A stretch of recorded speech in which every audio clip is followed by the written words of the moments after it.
যারা পেঁপে গাছ করেন, পেঁপে গাছের মূল একটি সমস্যা হলো মাছি পোকা। এই দেখেন, এখানে বোঝা যায় না, যখনই এখানে মাছি পোকা বা কোনো পোকা উপর থেকে একদম বোঝা যায় না,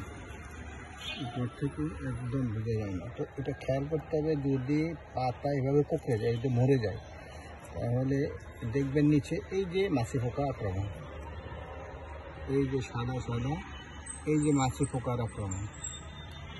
পেঁপে গাছের মূল সমস্যাকারী এই মাছি পোকা, সাদা মাছি পোকা।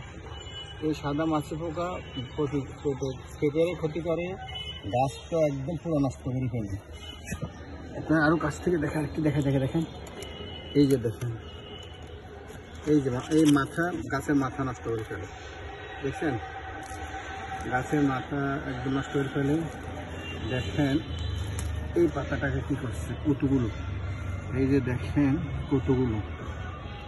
এই মাছি পোকা হলো পেঁপে গাছের মূল জম।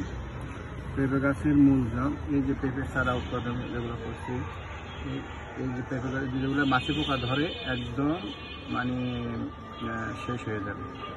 আপনারা এটার জন্য স্প্রে ব্যবহার করতে পারেন।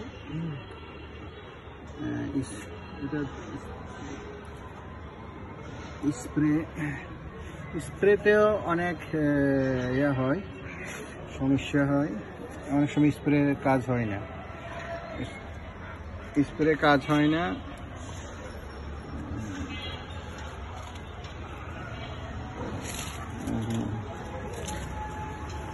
এই যে স্প্রে, অনেক সময় স্প্রে করলেও কাজ হয় না। ধরুন স্প্রে, এভাবে যদি স্প্রে করে দেন আপনারা, অনেক সময় পোকা মরে, অনেক সময় মরে না। তো তার জন্য সবচেয়ে ভালো হলো কি, আবার এইটা যদি অতিরিক্ত দেওয়া হয়, গাছেরও ক্ষতি করে। এটা এই পোকাটা গাছেরও ক্ষতি করে। দেখেন প্রতিটা পাতায়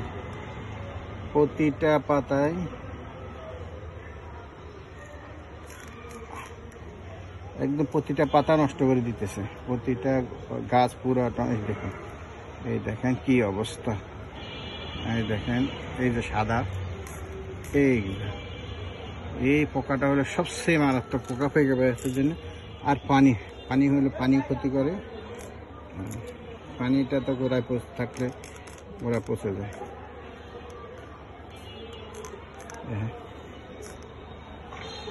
এই সাদা মাছি পোকা পেঁপে গাছের একদম প্রধান শত্রু হলো সাদা পোকাগুলো পেঁপে গাছের। এভাবে আপনারা হয়তো স্প্রে করে দিবেন।